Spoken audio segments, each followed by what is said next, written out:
Trump's fake news mantra hit with despots. Authoritarian rulers across the globe are adopting President Donald Trump's favorite phrase to limit free speech, with prominent leaders or state media in at least 15 countries using his fake news line to denounce their critics, according to a Politico review. By aligning themselves with Trump's words, despots have been able to use the U.S. president as a shield for their attacks on press freedom and human rights, said Joel Simon, executive director of the Committee to Protect Journalists. "I am seeing it more and more," he said. Trump, he added, is providing a context and framework for all sorts of authoritarian leaders or democratic leaders and others who are dissatisfied or upset by critical media coverage to undermine and discredit reporting. In February, for example, Syrian President Bashar Assad brushed off an Amnesty International report that some 13,000 people had been killed at one of his military prisons by saying, "You can forge anything these days, we are living in a fake news era." In the Philippines, President Rodrigo Duterte has complained of being demonized by fake news. Last month, with Trump laughing by his side, he called reporters spies. And in a media moment in July, Venezuelan President Nicolas Maduro complained to RUT, the Russian propaganda outlet, that the world media had spread lots of false versions, lots of lies about his country, adding, "This is what we call fake news today, isn't it?"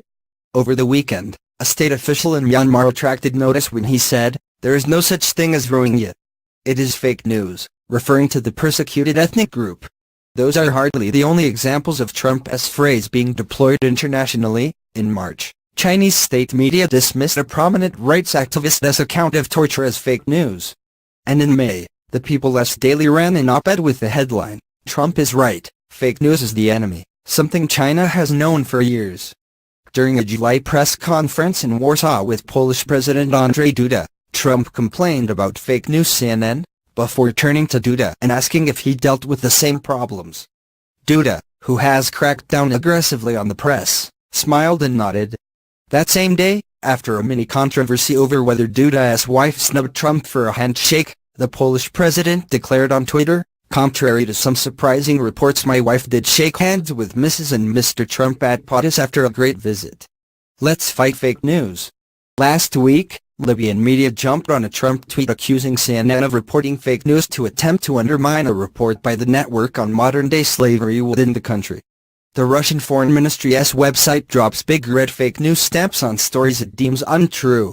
Even Spain's foreign minister said that police violence against Catalonians during their independence referendum was fake news, despite photos and videos to the contrary.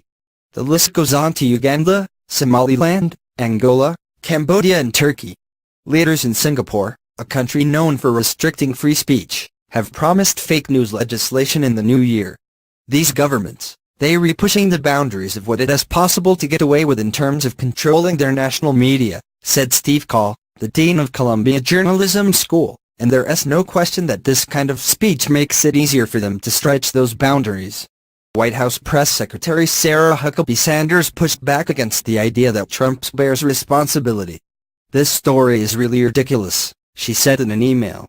"The president isn't against free speech, but we do think reporting should be accurate." The phrase spread has come against a backdrop of rising violence and persecution against journalists. At the end of 2016, the Committee to Protect Journalists counted 259 reporters jailed around the world, more than any year since it began counting in 1990. The organization expects updated numbers for 2017 soon. Trump's go-to insult has become such a touchstone that members of far-right groups or political parties in countries like the Netherlands or Germany often write fake news in English in their tweets, said Cass Muddle, an international affairs professor at the University of Georgia. "I have seen it particularly in social media used by radical right leaders who have been clearly influenced by Trump's use," he said. "Even if they have a tweet in Dutch, there will be a hashtag #fake news in it. Ironically, you could call this the soft power of the U.S., he said. The U.S. always had massive soft power, you just think about hip-hop or McDonald's. Trump has claimed that he invented the term, but in reality, it predates him. In the initial 2016 election conception, fake news described fabricated news stories meant to deceive readers, primarily on social media. But shortly after his election, Trump began using it to refute mainstream news stories or entire outlets he disagreed with.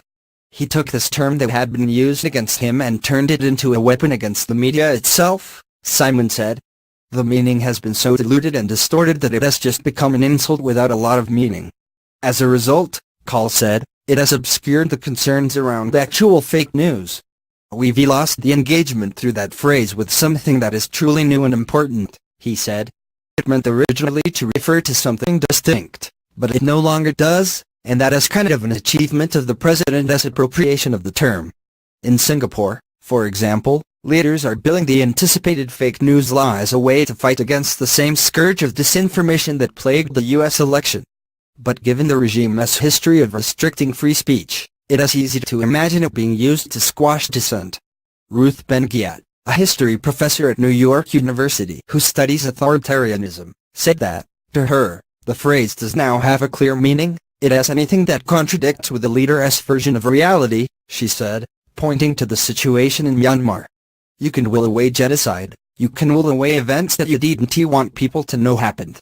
Ben-Ghiat recently published a New Yorker story asking why so many fascist memorials remain in Italy, and was stunned by the number of responses she received in Italian on Twitter that attacked her using the phrase fake news, once again, in English. People still see the President of the United States as a very important figure. That is his slogan, she said. It is one prong of a program that also is dismissing human rights, the whole turn against liberal democracy, the new liberalism. Leaders, of course, have been seeking to stifle dissenting voices since long before Trump, but Simon said that the cudgel of fake news gives them an additional tool. Traditionally, he said, repressive leaders most often justify silencing reporters by citing the fight against terrorism. I don't think it is going to supplant anti-terror, he said, but I think it will supplement it quite nicely. Trump's attacks on the fake news media have signaled that protecting freedom of speech is not a priority for the country, essentially handing the world a permission slip, Muddle said. A lot of countries look to the U.S. partly for inspiration, but mostly as the policeman of the world, said Muddle.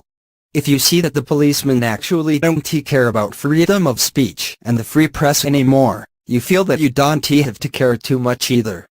Call, the Columbia dean, said that promoting freedom of speech has always been a pillar of American policy, no matter which party has been in power. This has been such a constant of American voicing in the world. And it is not just about press freedom, it is about religious freedom, it is about democratic